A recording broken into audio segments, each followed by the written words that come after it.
പള്ളിയിൽ കടക്കുമ്പോൾ ബിസ്മി ചൊല്ലി കടക്കണം, വലത്തേക്കാൽ എടുത്തു വെക്കണം. അഷ്റഫുൽ ഖൽഖ് സല്ലല്ലാഹു അലൈഹി വസല്ലം തങ്ങളുടെ പേരിൽ സ്വലാത്തും സലാമും ചൊല്ലണം. പടച്ച റബ്ബിൻ്റെ കാരുണ്യം ചോദിച്ചുകൊണ്ട് അല്ലാഹുമ്മ അഫ്തഹ് ലി അബ്വാബ റഹ്മതിക് എന്ന് പറഞ്ഞുകൊണ്ട് കയറണം. ഇറങ്ങുമ്പോൾ ഇടത്തേക്കാൽ എടുത്തു വെക്കണം. പള്ളിയിൽ കടന്നാൽ നാം അനാവശ്യമായ യാതൊരു സംസാരങ്ങളും പള്ളിയിൽ വെച്ച് നടത്താൻ പാടില്ല. അങ്ങനെ വളരെ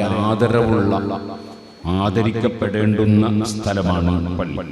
പള്ളിയിലേക്ക് നടന്നു പോകുന്ന ഓരോ ചവിട്ടടികളും മനുഷ്യന്റെ പാപങ്ങൾ പൊറുപ്പിക്കുന്ന ചവിട്ടടികളാണ്, നന്മകൾ രേഖപ്പെടുത്തുന്ന ചവിട്ടടികളാണ്. പള്ളിയിലേക്ക് എത്രത്തോളം ചവിട്ടടികൾ എടുത്തു വെച്ച് നടന്നു പോകുന്നുണ്ടോ അത്രയും അതിന് പുണ്യമുണ്ട്. അതുകൊണ്ടാണ് കഴിയുന്ന സാഹചര്യങ്ങളിൽ വാഹനത്തിൽ പോകുന്നതിന് പകരം നടന്നുകൊണ്ടാണ് പള്ളിയിലേക്ക് പോകേണ്ടത് എന്ന് പണ്ഡിതന്മാർ രേഖപ്പെടുത്തിയിട്ടുള്ളത്. അതേപോലെ പള്ളിയിലേക്ക് പോകുമ്പോൾ അച്ചടക്കത്തോടുകൂടി കയറി പള്ളിയിൽ ഇത്തികാഫ് ഇരിക്കുക എന്നത് വലിയ പുണ്യമാണ്. ഇത്തികാഫ് എന്ന് പറയുന്നത് അള്ളാഹുവിൻ്റെ ഭവനത്തിൽ, യജമാനനായ രാജാവിൻ്റെ വീട്ടിൽ യജമാനനിൽ നിന്ന് കാരുണ്യം ലഭിക്കാൻ വേണ്ടി ചെന്നുകൂടുക എന്നതാണ് ഇത്തികാഫ്.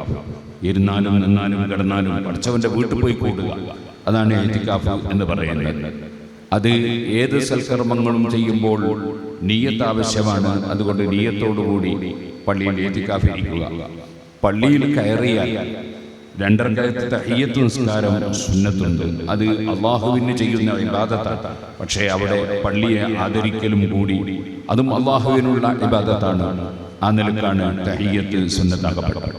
ആ തഹിയ്യത്ത് നിസ്കാരം മറ്റ് നിസ്കാരങ്ങളുടെ കൂടെ നിയ്യത്ത് ചെയ്താലും തഹിയ്യത്തിൻ്റെ പ്രതിഫലം നമുക്ക് ലഭിക്കും. നിയ്യത്ത് ചെയ്തില്ലെങ്കിലും ലഭിക്കുമെന്നാണ് പല ഇമാമികളും പറഞ്ഞത്. നിയ്യത്ത് ചെയ്താൽ പൂർണ്ണമായി ലഭിക്കും. അപ്പോൾ നമ്മൾ ളുഹ്ർ നിസ്കരിക്കുമ്പോൾ ളുഹ്റിൻ്റെ കൂടെ തഹിയ്യത്തും കൂടി കരുതി നിസ്കരിക്കുമ്പോൾ ളുഹ്റിൻ്റെ പ്രതിഫലത്തിൻ്റെ പുറമെ തഹിയ്യത്തിൻ്റെ പ്രതിഫലം കൂടി പരിപൂർണമായി ലഭിക്കും. അതുപോലെ ഏത് നിസ്കാരത്തിൻ്റെ കൂടെയും അത് കരുതാവുന്നതാണ്. അതേപോലെ വുളുവിൻ്റെ ശേഷമുള്ള സുന്നത്തും അതേപോലെ തന്നെയാണ്. അത് ഏത് നിസ്കാരം നിർവഹിച്ചാലും വുളുവിൻ്റെ ശേഷമുള്ള സുന്നത്ത് കഴുകിയ അംഗങ്ങളിലുള്ള നനവ് ഉണങ്ങുന്നതിന് മുമ്പ് നിർവഹിക്കുമ്പോൾ വുളുവിൻ്റെ ശേഷമുള്ള സുന്നത്തിൻ്റെ പ്രതിഫലം ലഭിക്കും. പക്ഷേ ആ നിർവഹിക്കുന്ന സമയത്ത് അതും കൂടി ചെയ്യുന്ന നിസ്കാരത്തിൻ്റെ കൂടെ കരുതിയാൽ പരിപൂർണമായും അതിൻ്റെ പ്രതിഫലം ലഭിക്കും. ആകയാൽ പള്ളിയിൽ കയറിയാൽ ഇത്തികാഫ് നടത്തുക, ഇത്തികാഫ് പള്ളിയിൽ ഇരിക്കുക, നിയ്യത്ത് ചെയ്തുകൊണ്ടിരിക്കുക, ഇരിക്കുകയോ നിൽക്കുകയോ എന്തായിരുന്നാലും പള്ളിയിൽ കൂടുക. അതോടുകൂടെ തന്നെ നിസ്കാരം നിർവഹിക്കുക, പരിശുദ്ധ ഖുർആൻ എടുത്ത് പാരായണം ചെയ്യുക. അള്ളാഹുവിൻ്റെ ഖുർആൻ നമ്മെ അള്ളാഹുവിലേക്ക് ഏറ്റവും അടുപ്പിക്കുന്ന ഒരു മഹത്തായ ഗ്രന്ഥമാണ് പരിശുദ്ധ ഖുർആൻ. ഇൻ തത്ലുഹാ ഖൈഫതൻ മിൻ ഹർരി നാരില്ലാഹ് അത്ഫൽത ഹർറലല്ലാഹ് മിൻ ബിർദിഹ ശബിമി എന്ന് ഇമാം ബൂസരി റഹ്മത്തുള്ളാഹി അലൈഹി തങ്ങൾ ഖുർആൻ ഓതുന്നവർക്ക് നരകത്തിൽ നിന്ന് മോചനം ലഭിക്കും എന്നർത്ഥം വരുന്ന പദ്യം ചൊല്ലിയതായി ബുർദയിൽ നമുക്ക് കാണാം. ഖുർആൻ പാരായണം ചെയ്യുക, ദിക്ർ ചൊല്ലുക, സ്വലാത്ത് ചൊല്ലുക, അതുപോലെ അഷ്റഫുൽ ഖൽഖ് സല്ലല്ലാഹു അലൈഹി വസല്ലമയുടെ മദ്ഹ് പറയുക, ഇൽമു പറയുക, ഇൽമു പഠിക്കുക, ഇൽമു പഠിപ്പിക്കുക. ഇത്തരത്തിലുള്ള കാര്യങ്ങൾക്ക് വേണ്ടി മാത്രം നാം ഉപയോഗപ്പെടുത്തേണ്ട സ്ഥലവും ഉപയോഗപ്പെടുത്തുന്ന സ്ഥലവുമാണ് പള്ളികൾ. അതുകൊണ്ട് തന്നെ മറ്റുള്ള എല്ലാ സ്ഥലങ്ങളെക്കാൾ മറ്റുള്ള സ്ഥലങ്ങളിലൊക്കെ വേറെ പല കാര്യങ്ങളും ദുന്യവിയായ വിഷയങ്ങൾ നടന്നു, പള്ളിയിൽ ഉഖറവിയായ വിഷയങ്ങൾ മാത്രമാണ് നടക്കുന്നത്. അതുകൊണ്ട് പള്ളിക്ക് വലിയ മഹത്വമാണ്. പള്ളി എന്ന് പറയുന്നത് അവിടെ വിളിച്ചു പറയപ്പെടുന്നത് ഏറ്റവും താഴ്മയുടെ വാചകമാണ്. അല്ലാഹു അക്ബർ, അല്ലാഹു വലിയവനാണ്. വേറെ ആരും ഇവിടെ വലിയവരായി അംഗീകരിക്കപ്പെടുന്നില്ല. എല്ലാവരും അവൻ്റെ അധികാരത്തിലും അവൻ്റെ നിയന്ത്രണത്തിലും അവൻ്റെ ഉടമസ്ഥതയിലും മാത്രമാണ് ലോകത്തുള്ള മുഴുവൻ സൃഷ്ടികളും ഉള്ളത്. അതുകൊണ്ട് തന്നെ അല്ലാഹു അക്ബർ എന്നതാണ് ആ മഹത്തായ വാചകം. പള്ളിയിൽ വെച്ച് വിളിക്കപ്പെടുന്ന വാചകങ്ങൾ ആരെയും പ്രകോപിപ്പിക്കുന്നതല്ല. അശ്ഹദു അല്ലാ ഇലാഹ ഇല്ലല്ലാഹ്, അല്ലാഹു അല്ലാതെ ആരാധനയ്ക്ക് അർഹൻ ഇല്ലെന്ന് നീ പ്രഖ്യാപിക്കണം എന്ന് പറയുന്നില്ല. മറിച്ച് ഞാൻ ഉറപ്പിച്ച് പ്രഖ്യാപിക്കുന്നു എന്നാണ് പറയുന്നത്. അതിലാർക്കും പ്രതിഷേധത്തിന് അവകാശം ഇല്ലല്ലോ. ഞാനത് ഉറച്ച് പ്രഖ്യാപിക്കുന്നു, നിങ്ങൾക്കും അത് ചിന്തിക്കാം എന്ന രൂപത്തിലാണ് ആ ദഅവത്തു താമ്മ, പരിപൂർണമായ പ്രബോധനമായ ബാങ്ക് അല്ലാഹു സുബ്ഹാനഹു വ തആല നിശ്ചയിച്ചിട്ടുള്ളത്. ഹയ്യാല സ്വലാ എന്ന് പറഞ്ഞ് എല്ലാവരെയും ക്ഷണിക്കുകയാണ്, ആരെയും മാറ്റി നിർത്തുന്നില്ല. ഹയ്യാല സ്വലാ, നിസ്കാരത്തിന് വരൂ. അത് വന്നാലും വന്നില്ലെങ്കിലും ക്ഷണം നിർത്തുകയില്ല. അതാണ് ദഅവത്ത്. എപ്പോഴും ദഅവത്ത് നടന്നുകൊണ്ടേയിരിക്കണം. ആര് വന്നാലും വന്നില്ലെങ്കിലും ദഅവത്ത് നിർത്തിവെക്കാൻ പറ്റില്ല. ഹയ്യാല സ്വലാ, അതേപോലെ ഹയ്യാലുൽ ഫലാഹ്, വിളിക്കുന്നത് വെറുതെയല്ല, വിജയത്തിനു വേണ്ടിയാണ്. യഥാർത്ഥ വിജയം എന്ന് പറയുന്നത് അത് അല്ലാഹുമായുള്ള അടുപ്പമാണ്, അല്ലാഹുവിനുള്ള ഇബാദത്തിലാണ്, അവനെ അനുസരിക്കുന്നതിലാണ്. മറ്റുള്ളതൊക്കെ താൽക്കാലികമായ വിജയങ്ങളാണ്.